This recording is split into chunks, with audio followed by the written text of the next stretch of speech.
அனைவருக்கும் வணக்கம். நம்ம டெய்லியும் டிஸ்கிரிப்டிவ் டைப் கரண்ட் அஃபேர்ஸ்ல ஒவ்வொரு கொஸ்டினா பார்த்துட்டு இருக்கோம். லாஸ்ட்டா பார்த்தீங்கன்னா, நேஷனல் ஸ்போர்ட்ஸ் பாலிசி அப்படிங்கிறத பார்த்திருந்தோம். இந்த ஒரு டாபிக் அப்படிங்கிறது அதோட கன்டினியூஷன் தான். சரியா? நமக்கு நேஷனல் ஸ்போர்ட்ஸ் பாலிசிய மேபி அப்படியே எழுதச் சொல்லலாம். இல்ல நம்ம நேத்து டிஸ்கஸ் பண்ணி இந்த மாரி அந்த 5 பில்லர்ஸ மட்டும் நமக்கு பாயிண்ட் அவுட் பண்ணி சொல்லலாம்.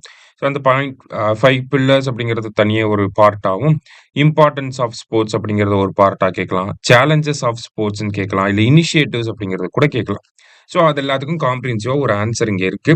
இதிலிருந்து ஹிண்ட்ஸ் மாரி எடுத்து வச்சு நீங்க எக்ஸாம்ல அப்ளை பண்ணிக்கோங்க. சரியா?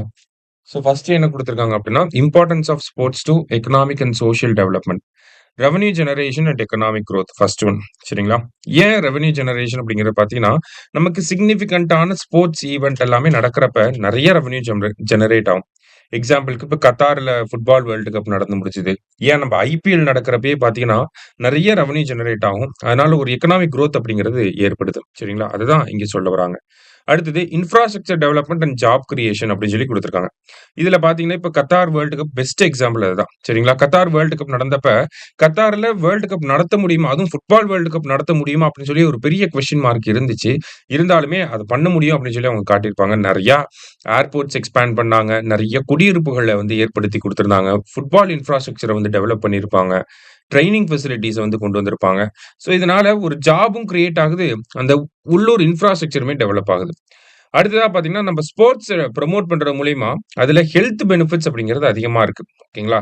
நம்ம சொசைட்டில ஸ்போர்ட்ஸ கிரியேட் ஒரு ஒரு ஒரு அவேர்னஸ கிரியேட் பண்றது மூலியமா, நமக்கு என்ன ஆகுது?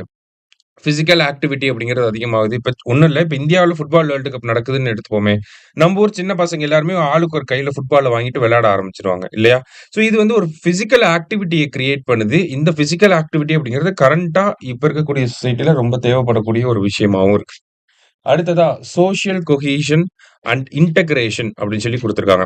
ஸோ சோசியல் கொஹீஷன் அண்ட் இன்டகிரேஷன் அப்படின்னா, அதுல என்ன சொல்லலாம்னா, நமக்கு வந்து மக்கள் மத்தியில ஒரு யூனிட்டிய வந்து ஏற்படுத்துறதுக்கான ஒரு ஃபேக்டரா ஸ்போர்ட்ஸ் அப்படிங்கிறது இருக்கு. இப்ப இந்தியா, பாகிஸ்தான் மேட்ச் அப்படின்னா, நம்மகிட்ட இருக்கக்கூடிய டிஃபரன்ஸ மறந்து இந்தியா ஜெயிக்கணும் அப்படிங்கிறதுக்காக எல்லாரும் இது பண்ணுவாங்க.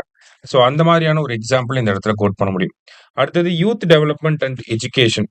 ஸோ ஸ்போர்ட்ஸ்ல இருக்கக்கூடிய சில்ட்ரன் பார்த்தீங்கன்னா, அகாடமிக்கலி ஸ்போர்ட்ஸ்ல இருக்கக்கூடிய சில்ட்ரன் வந்து பார்த்தீங்கன்னா, அகாடமிக்கலியே ரொம்ப ஒரு நல்ல ஒரு டிசிப்ளின வந்து மெயின்டெயின் பண்ணுவாங்க. Because sports creates discipline and that discipline is reflected in academic performance also. சரியா?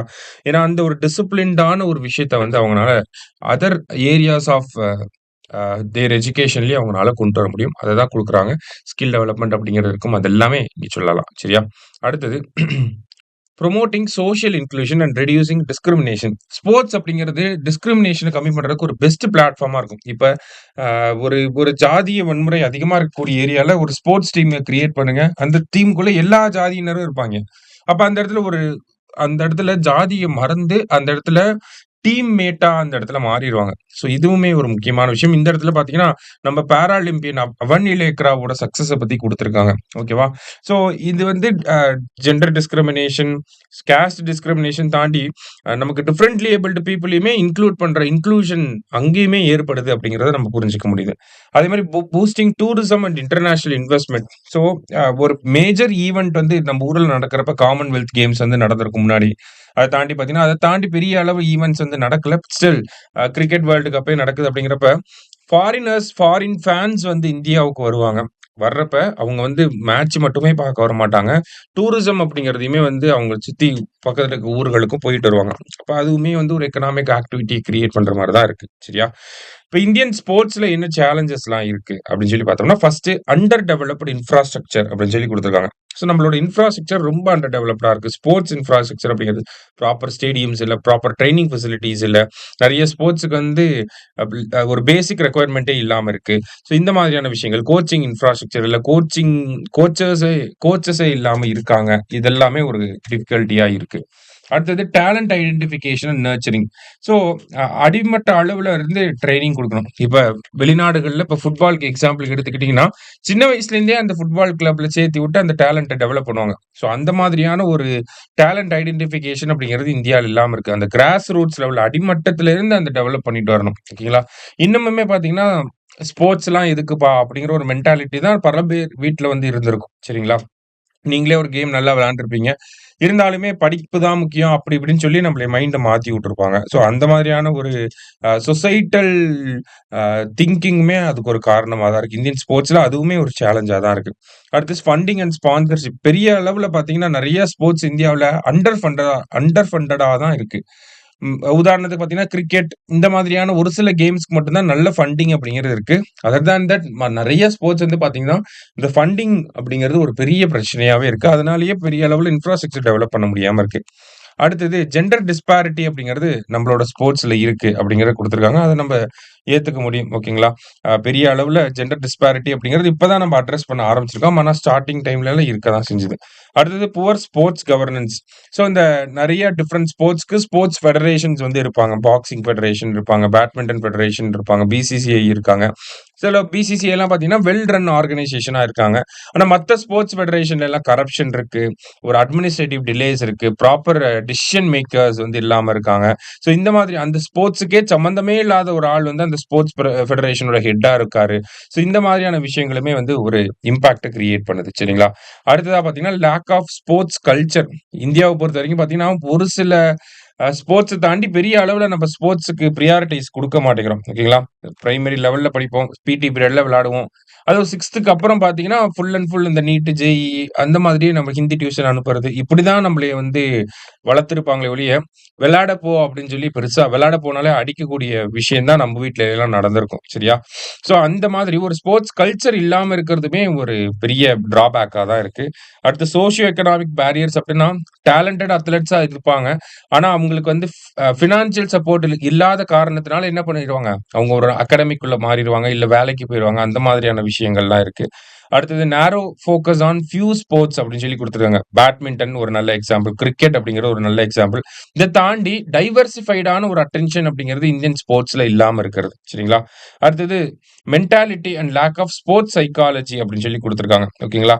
ஸோ அத்லெட்ஸ் அவங்களோட மென்டல் ஸ்ட்ரெஸ்ஸ வந்து ஹேண்டில் பண்றதுக்கு தேவையான சைக்காலஜிக்கல் சப்போர்ட் அந்த மாதிரியான ஒரு விஷயம் இல்லாம, ஒரு ஸ்ட்ராங் மென்டாலிட்டிய நம்மளால கிரியேட் பண்ண முடியாம இருக்கிறது. அதுவுமே வந்து ஒரு பெரிய சேலஞ்சா தான் இருக்கு இந்தியாவோட ஸ்போர்ட்ஸ் கல்ச்சர பொறுத்தவரைக்கும். சரியா? ஸோ எக்ஸாம்ல கேட்டாங்கன்னா, இம்பார்ட்டன்ஸ் மேபி சேலஞ்சஸ் கூட கேட்கலாம். அதுக்காக பாயிண்ட்ஸ் குடுத்துருக்கோம். அதுல முக்கியமான பாயிண்ட்ஸ நீங்க எடுத்து கேதர் பண்ணி வச்சுக்கோங்க. அடுத்தது இனிஷியேட்டிவ்ஸ். இனிஷியேட்டிவ்ஸ் அப்படின்னு பார்த்தீங்கன்னா, ஸ்போர்ட்ஸ் இனிஷியேட்டிவ்ஸ்ல ஃபர்ஸ்ட் கேலோ இந்தியாவ தான் போடணும். கேலோ இந்தியாவிலேயே கேலோ இந்தியா யூத் கேம்ஸ் இருக்கு, யுனிவர்சிட்டி கேம்ஸ் இருக்கு, பாரா கேம்ஸ் இருக்கு, வின்டர் கேம்ஸ் இருக்கு. இந்த மாரி நெறைய பிரான்ச்சஸா வந்து இருக்கு. ஓகேங்களா? கேலோ இந்தியா பீச் கேம்ஸ்லாம் ஆரம்பிக்க போறாங்க. சரியா?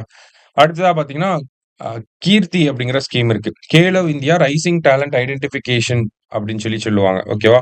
ஸோ இது வந்து பார்த்தீங்கன்னா, 9 வயசுலேருந்து 18 வயசுல இருக்கக்கூடிய சில்ட்ரன வந்து ஃபோக்கஸ் பண்ணி தான் இந்த கீர்த்தி அப்படிங்கிற ஸ்கீம் இருக்கும். ஓகேங்களா? ஸோ இவங்கள வந்து அ அதாவது ரைசிங் டேலண்ட் வளர்ந்து வரக்கூடிய டேலண்ட் ஐடென்டிஃபை பண்ணி, அவங்கள நர்ச்சர் பண்ணி இந்தியாவோட ஃபியூச்சர் ஒலிம்பிக்ஸ்ல கோல்டு வாங்க வைக்கிற அளவுக்கு அவங்கள ட்ரெயின் பண்ணும். அதே மாரி தான் டாப்ஸ் அப்படிங்கிற ஸ்கீமும் ஓகேங்களா? 2014 வந்திருக்கும். டார்கெட் ஒலிம்பிக் போடியம் ஸ்கீம் ஓகேவா? ஸோ இதுல அத்லெட்ஸ செலக்ட் பண்ணி அவங்களுக்கு வந்து பினான்சியல் சப்போர்ட் குடுத்து, அவங்கள வந்து ஒலிம்பிக்ல கோல்டு மெடல் வாங்க வைக்கணும் அப்படிங்கிறது தான் முக்கியமான கோல். ஓகேங்களா? அந்த டாப் ஸ்கீம் வந்ததுக்கு அப்புறமா நம்ம 2020 ஒலிம்பிக்ஸ், 2024 ஒலிம்பிக்ஸ்ல எல்லாம் நல்ல பெர்ஃபார்மன்ஸ் வந்திருக்கும். அதுக்கு எல்லாமே அந்த டாப் ஸ்கீம் அப்படிங்கிறது ஒரு மேஜர் கான்ட்ரிபியூட்டரா இருந்திருக்கும். அடுத்தது பொதுவா இது பொதுமக்களுக்காக ஃபிட் இந்தியா மூவ்மெண்ட் அப்படிங்கிறது ஸ்போர்ட்ஸ் ஆக்டிவிட்டி, பிசிக்கல் ஆக்டிவிட்டிய வந்து ப்ரமோட் பண்றதுக்காக கொண்டு வந்திருப்பாங்க. அண்ட் தென் ஆரம்ப காலத்துல கொண்டு வந்த ஸ்கீம் தான் நேரு யுவ கேந்திரா அப்படிங்கிற இந்த ஸ்கீம். சங்கதன் அப்படின்னு சொல்லுவாங்க. நேரு யுவ கேந்திரா சங்கதன் 1972ல வந்திருக்கும். ஓகேங்களா? ஸோ இதுவுமே வந்து பார்த்தீங்கன்னா, நமக்கு வந்து யூத்த பேஸ் பண்ணி, யூத் என்கேஜ்மென்ட்ட பேஸ் பண்ணி கொண்டு வரப்பட்ட ஒரு திட்டம் தான். ஓகேவா? ஸோ ஸ்போர்ட்ஸ்ன்னு எடுத்துக்கிறப்ப, அத வந்து 360 டிகிரில நம்ம பார்த்திருக்கோம். ஏன்னா ரீசென்ட்டா ஸ்போர்ட்ஸ் பாலிசி அப்படிங்கிறது வந்திருக்கு. ஸோ அந்த ஒரு பேசிஸ்ல நம்ம ஃபுல்லாவே கவர் பண்ணியிருக்கோம். இதுலருந்து கண்டிப்பா கேட்டாங்கன்னா, இத தாண்டி வேற எதுவும் கேட்க மாட்டாங்க. பாலிசி பார்த்துட்டோம், இம்பார்ட்டன்ஸ் பார்த்துட்டோம், சேலஞ்சஸ் பார்த்துட்டோம், இனிஷியேட்டிவ்ஸ் பார்த்துட்டோம். நல்லா பார்த்து வச்சுக்கோங்க. எக்ஸாம்ல ரொம்ப யூஸ்ஃபுல்லா இருக்கும். சரியா? Thank you. Suresh IAS academy வெற்றியின் முகவரி.